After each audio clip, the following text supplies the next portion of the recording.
নমস্কাৰ গগৈ স্পৰ্টছ এনিৰ প্ৰতিযোগী দৰ্শকক স্বাগতম জনাইছোঁ। আজি মোৰ লগত উপস্থিত আছে অসম পেঞ্চাক চিলাট সন্থাৰ সন্মানীয় সম্পাদক লক্ষ্যজিৎ দলে ডাঙৰীয়া। ইতিমধ্যে সকলোৱে গম পাইছে যে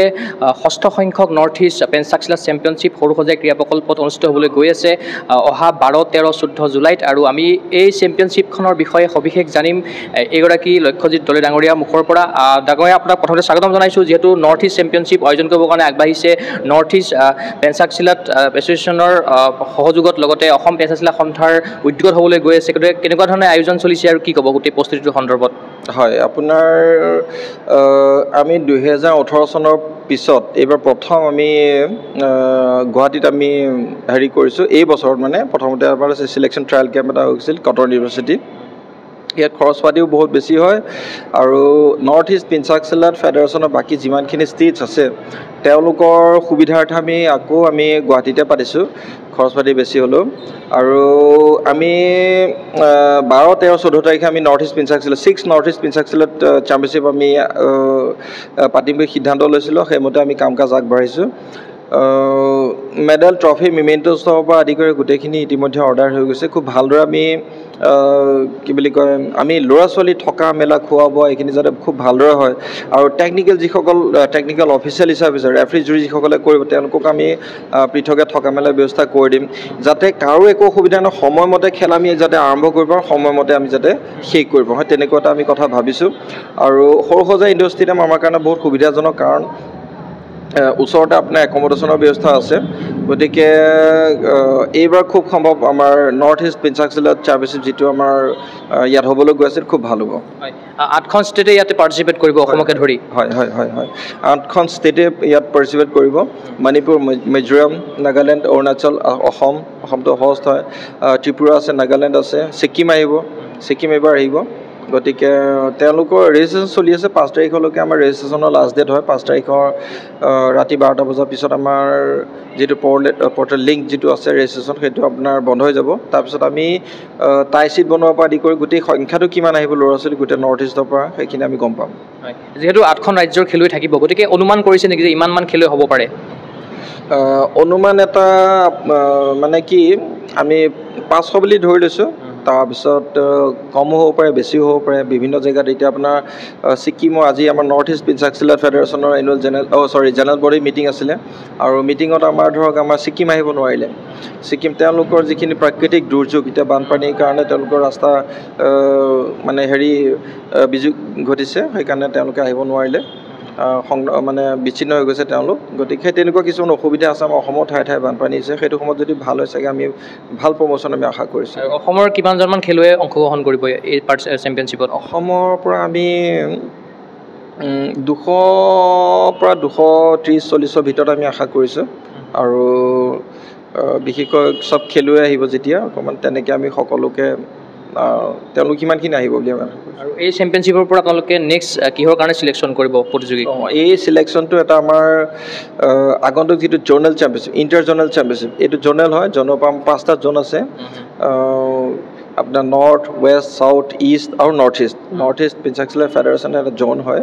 আৰু ইয়াৰ পৰা আমাৰ আগন্তুক যিটো আমাৰ জ'নেল চেম্পিয়নশ্বিপ হয়, জ'নেল চেম্পিয়নশ্বিপৰ কাৰণে ইয়াৰ পৰা কোৱালিফাই হ'ব ল'ৰা ছোৱালী। বিভিন্ন ইভেণ্টত দেখা যায় যে বয়স ফাঁকি যিটো অভিযোগ দেখা যায়, আপোনালোকে সেই বয়স ফাঁকিটো ৰুধিবৰ কাৰণে এটা ব্যৱস্থা গ্ৰহণ কৰিছে? বয়স ফাঁকিটো আমাৰ ইয়াত নোৱাৰে কৰিব। আৰু তেওঁলোকে অনলাইন ৰেজিষ্ট্ৰেশ্যন কৰিছে, লগে লগে ইয়াত তেওঁলোকৰ ৱেইট তেওঁলোকে চব দি আছে। তেওঁলোকৰ নিজৰ ক্লাছত তেওঁলোকে নিজৰ ৰেজিষ্ট্ৰেশ্যন কৰিছে। কিবা কাৰণত যদি ইয়াত ভুল ধৰা পৰে তেওঁক আমি সম্পূৰ্ণ এবছৰলৈকে বেন কৰি দিম। হয়তো তাতকৈ বেছিও হৈ যাব পাৰে যদি তেওঁলোকে অসৎ উপায় অৱলম্বন কৰে। ইয়াত আমি তেওঁলোকৰ এটা বিভাগ ৰাখিছোঁৱেই, আৰু তেওঁলোকৰ ৱেইট চেকিং হ'ব, লগতে তেওঁলোকৰ গোটেই অৰিজিনেল ডকুমেণ্টছ আমি চেক কৰিম। আৰু চেক কৰি যদি তাত কিবা ভুল পাওঁ তেতিয়াহ'লে আমি তেওঁলোকক।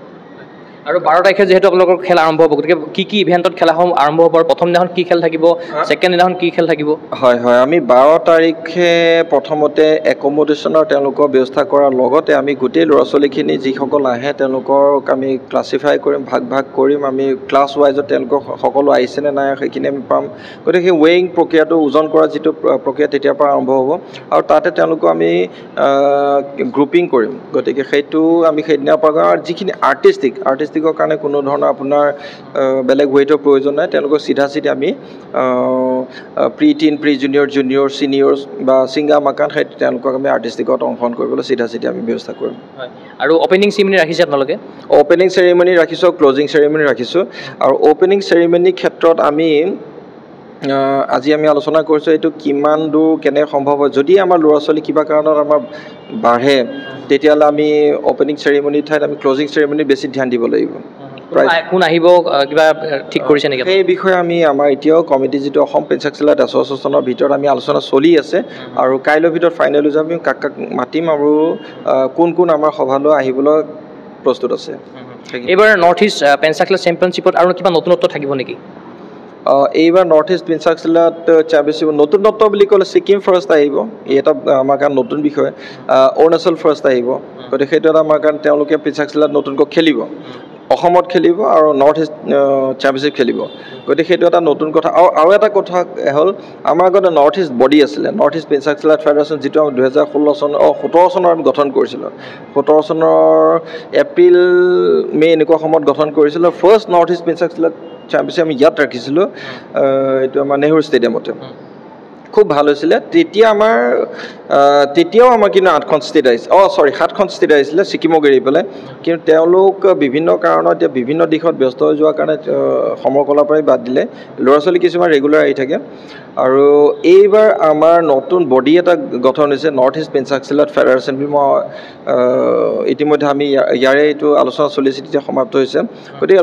নৰ্থ ইষ্ট পেঞ্চাকচিলাট গোটেই ফেডাৰেশ্যন অকলে কাণ পাতি লোৱাৰ নিচিনা হৈছিলে আৰু সেইটো ফেডাৰেশ্যনৰ মানে যিটো আমাৰ ইণ্ডিয়ান পেঞ্চাকচিলাট ফেডাৰেশ্যনৰ এটা বহুত ডাঙৰ এটা বোজা আছিলে মই যিমান পাৰোঁ অকলে মই এইটো আগবঢ়াই লৈ গৈছিলোঁ আমাৰ লগত ধৰক আমাৰ পৰমানন্দ চাঙিয়া ছাৰ আছিলে তেওঁ আমাক বহুতখিনি সহায় কৰিছে তেওঁ নিজেও বহুতখিনি কাণ পাতি লৈছিলে এনেকৈ আমি 2-4জন আছিলোঁ কিন্তু এইবাৰ আমাৰ প্ৰত্যেকটো ষ্টেটৰ পৰা মানুহ ওলাইছে কৰ্মী মানুহ ওলাইছে আৰু এক্টিভ একোজন ডাইনামিক লিডাৰ আৰু মই ভাবোঁ এইবাৰ আমাৰ পেঞ্চাকচিলাট বহুত ষ্ট্ৰং হ'ব নৰ্থ ইষ্টত অসমৰ টিমটোক ষ্ট্ৰং কৰি তুলিব বা এইখন চেম্পিয়নশ্বিপৰ বাবে কিদৰে প্ৰস্তুত কৰি চলিছে ক'ত আপোনালোকৰ প্ৰেক্টিচ চলি আছে এইখন চেম্পিয়নশ্বিপৰ কাৰণে এইখন চেম্পিয়নশ্বিপৰ কাৰণে বেলেগে আমি যেনেকৈ আগতে আমি ধৰক কি বুলি কয় ছিনিয়ৰ চেম্পিয়নশ্বিপ বা এনেকৈ নেশ্যনেল যিবোৰ চেম্পিয়নশ্বিপ হয় গেমছ হয় সেইটো কাৰণে বেলেগে আমি কি কৰোঁ প্ৰত্যেক জিলাৰ পৰা কোৱালিটি ল'ৰা ছোৱালীবোৰক আনো আৰু আনি পেলাই আমি ট্ৰেইনিং দিওঁ যিসকল আমি কোৱালিফাই যদি আমি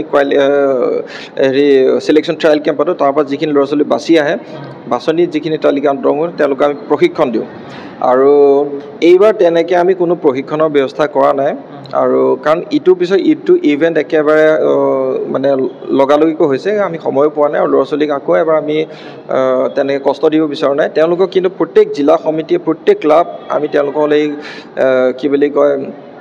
মেছেজটো মানে পঠাইছোঁ যে তেওঁলোকক প্ৰপাৰ প্ৰেক্টিচ দিব লাগে ট্ৰেইনিং দিব লাগে আৰু আমি যিখিনি পাইছোঁ ভাল ৰিজাল্ট পাইছোঁ ইয়াতে কি শাখা থাকিব মানে আণ্ডাৰ কিমান থাকিব হয় গোটেইকেইটা মানে নৰ্থ ইষ্ট পেঞ্চাকচিলাট চেম্পিয়নশ্বিপ 2024ত গোটেইকেইটা শাখাৰে খেল হ'ব pre teen pre junior junior senior আৰু যদি সময় হয় আমি মাষ্টাৰ লেভেললৈ মাষ্টাৰ 1 মাষ্টাৰ 2 খেল আমি কৰি দিম আৰু এনেই ছিংগা মাকান বুলি কয় যিটো আপোনাৰ 7 বছৰ বা তাৰ তলকে ছিংগা বুলি কয় ইন'চেণ্ট ৱৰ্ড আৰু মাকান বুলি ক'লে 8 বছৰ আৰু 9 বছৰীয়াসকলক কয় গতিকে এই দুটা মানে বিল' 10 ইয়াৰ্ছৰ এই দুটা শাখাটো খেল হ'ব তাৰপিছত প্ৰি টিন বুলি ক'লে আপোনাৰ 10 বছৰ 11 বছৰীয়া আৰু প্ৰি জুনিয়ৰ বুলি ক'লে 12 বছৰ 13 বছৰসকল আৰু জুনিয়ৰ যিসকল 14 বছৰ 15-16 এই 3টা বছৰীয়া তেওঁলোকক আমি প্ৰি জুনিয়ৰ কওঁ আৰু ছিনিয়ৰ 17 বছৰত ভৰি দিয়াৰ লগে লগে ছিনিয়ৰ হৈ যায় গতিকে এই গোটেইকেইটা শাখাৰে খেল তেওঁলোকৰ নিজৰ নিজৰ ক্লাছত হ'ব ৱেইট কেটেগৰী হিচাপত আৰু কেইখন মেটত হ'ব মেট্ৰেছ আমি এইবাৰ ল'ৰা ছোৱালীৰ ওপৰত আমি 5 তাৰিখে গম পাম যদি আমাৰ 4টা এৰেনাতে যদি খেল হয় তেতিয়াহ'লে আমি 4টা এৰেনা কৰিম যদি আমাৰ খেল ল'ৰা ছোৱালী যদি বাঢ়ে কিবা কাৰণত তেতিয়াহ'লে যদি 400 বা 500লৈ গৈ যায় তেতিয়া আমি 6খন এৰেনা ইউজ কৰিম আৰু তেতিয়া হয়তো আমি 2টা দিন 3টা দিন খেল আদায় কৰিব পাৰিম আৰু ৰেফাৰীসকল অসমৰ থাকিব নে বাহিৰৰো থাকিব ৰেফাৰী আমি নৰ্থ ইষ্টৰ বহুত কেইগৰাকী ৰেফাৰী আমি নেশ্যনেল লেভেললৈ তেওঁলোকক আগবঢ়াই লৈ গৈছোঁ এতিয়া আমাৰ ৰেফাৰী জুৰিৰ ক্ষেত্ৰত আগতে যেনেকৈ অকল অসমৰ কৰিবলগীয়া মণিপুৰত খেল হৈছে তাতো আমাৰ অসমৰ ল'ৰা ছোৱালীয়ে ৰেফাৰী জুৰি কৰিছে এইবাৰ সেই ক্ষেত্ৰত আমি অলপ সকাহ পাইছোঁ অসমৰ আছে কিন্তু মণিপুৰৰ ভালখিনি ল'ৰা ছোৱালী ওলাইছে নাগালেণ্ডৰ ভালেখিনি ল'ৰা ছোৱালী আছে অৰুণাচলৰ ওলাই আহিছে গতিকে মেঘালয়ৰ আছে অলৰেডি গতিকে তেওঁ ছিকিমৰো আছে এইবাৰ তেওঁলোকে কৰিছে গতিকে ভালেখিনি ল'ৰা ছোৱালী আমাৰ আছে মানুহ আছে অভিজ্ঞ মানুহ আছে আৰু তেওঁলোকৰ যোগেদি আমি এইবাৰ নৰ্থ ইষ্ট পেঞ্চাক চিলাত চেম্পিয়নশ্বিপ 2024ত আমি ৰেফাৰী জুৰি কৰাম যিসকল খেলুৱৈ নৰ্থ ইষ্ট পেঞ্চাক চিলা চেম্পিয়নশ্বিপত অংশগ্ৰহণ কৰিব বিচাৰিব তেখেতসকলৰ উদ্দেশ্যে আপুনি কি পৰামৰ্শ দিব বিচাৰিব লগতে কি আহ্বান জনাব বিচাৰিব শেষত খেল সমকলা খেল হয় মাৰ্চেল আৰ্ট হয় মাৰ্চেল আৰ্ট খেলক বাকীবোৰতকৈ অলপ পৃথক দৃষ্টিৰে চোৱা যায় ডিচিপ্লিনৰ কথা আহে আৰু ইয়াত মানুহ হয় ফাইটাৰ হ'ব পাৰে কিন্তু এগ্ৰেছিভ নহয় গতিকে পেঞ্চাক চিলাত এনেও নন এগ্ৰেছিভ খেল বুলিয়ে জনাজাত হয় আজি পৃথিৱী সেইমতে সমাদৰ লাভ কৰিছে আৰু পেঞ্চাক চিলাত যিখিনি ল'ৰা ছোৱালী আমি দেখি অভিজ্ঞতাৰ পৰা কৈছোঁ পেঞ্চাক চিলাতত আজিলৈকে আমি যিমানখিনি চেম্পিয়নশ্বিপ পাতিছোঁ কোনো ধৰণৰ হাই উৰুমি কাজিয়া পেচাল এনেকুৱা হোৱা নাই আৰু এইবাৰ তেনেকুৱা হ'ব ফেয়াৰ হ'ব আপোনাৰ কোনো ধৰণৰ এইটো মোৰ এইটো আমুকৰ এইটো নাগালেণ্ড এইটো মণিপুৰ এইটো এনেকুৱা ধৰণৰ কোনো ধৰণৰ আপোনাৰ বিভেদ ভাৱ নাহিব ভাল যিগৰাকী টেলেণ্ট আমাক নৰ্থ ইষ্ট এটা ভাল কোৱালিটি ল'ৰা ছোৱালী ইয়াৰ পৰা আমি বাছনি কৰি দিব লাগে গতিকে সেইখিনি ক্ষেত্ৰত আমাৰ কোনো ধৰণৰ খেলি মেলি নহ'ব আমি ভাল ল'ৰা ছোৱালীক বাচিব লাগিব সেই ল'ৰা ছোৱালীখিনি আমি কাৰণে ৰেফাৰী জুৰি তেওঁলোকৰ কাৰণে আমি বেলেগে আকৌ এই গোটেইখিনি ৰেফাৰী জুৰি এটা আমি মিটিঙো ৰাখিছোঁ আৰু সেইটো সময় আমি ঠিক কৰা নাই হয়তো খুব সম্ভৱ সেইটো 13 তাৰিখৰ দিনা পুৱা 8 বজাৰ পৰাই কৰিম গতিকে সেইটো আমি আলোচনা কৰি আকৌ কৰিম সময়টো নিৰ্ধাৰণ কৰিম কিন্তু এইবাৰ ফেয়াৰ হ'ব ভালদৰে হ'ব প্ৰত্যেকবাৰে হৈ আছে কিন্তু এইবাৰো হ'ব নিশ্চয়কৈ এই চেম্পিয়নশ্বিপখন সাফল্যমণ্ডিত হওক সেয়া আমি আশা কৰিলোঁ লগতে আপুনি ইমানখিনি সময় দিয়াৰ বাবে আপোনাক বহুত বহুত ধন্যবাদ জ্ঞাপন কৰিলোঁ হয় বহুত বহুত ধন্যবাদ লগতে অসমবাসী ৰাইজলৈকো মই আমাৰ গুগল স্পৰ্টছ এনি চেনেলৰ যোগেদি ধন্যবাদ জ্ঞাপন কৰিব বিচাৰিছোঁ আৰু লগতে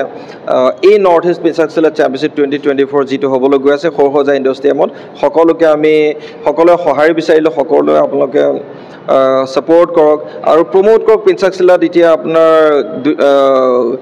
মানে আটাইতকৈ দ্ৰুতগতিত বিস্তাৰ লাভ কৰে সমাদৰ লাভ কৰা এটা সমৰকলা হয় আৰু পেঞ্চাক চিলাটো কি আপোনালোক ওচৰৰ পৰা আহি পেলাই চাই যাওক ধন্যবাদ